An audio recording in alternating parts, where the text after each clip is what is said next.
ఆయన దగ్గర నిల్చుండేవాళ్ళు, వరుసగా భోజనం పెట్టేవాళ్ళు, పళ్ళెములు అందించేవాళ్ళు. ఆయన దగ్గర ఆ వస్త్రాలేసుకొని ఎంత క్రమంగా ఉండేవారిని ఏం చేసిందామె గమనించిందంట, వినిందంట. విని ఏం చేసింది? అంతా అసలు అప్పుడు కాలాన విమానాలు లేవు. అప్పుడు కాలాన మనం చూసుకుంటే బస్సులు, లారీలు లేవు. అప్పుడు కాలాన మరి ఏం ఏం చేసిందామె ఓన్లీ ఒంటెలు, గుర్రాల మీద అతని దగ్గరికి మనుగులతో వచ్చింది. ఎన్ని తులము 2 తులాలు కాదు, 10 తులాలు కాదు.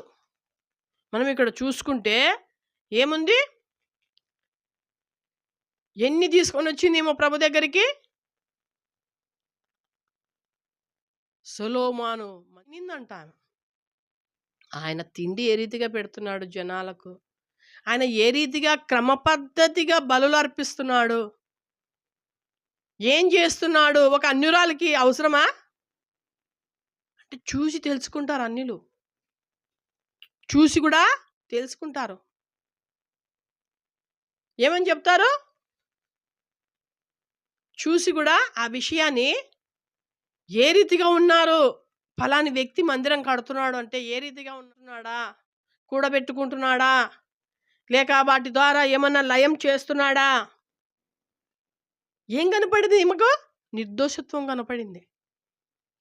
మంచి మనసు కనపడింది. నమ్మకమైన మనిషిలాగా చేస్తున్నాడు. ఈ నమ్మకత్వం సొలొమోనుకి ఎట్టొచ్చింది? ముందుగానే దావీదు మహారాజు మొరపెట్టుకున్నాడు. ఎవరికి? దేవునికి.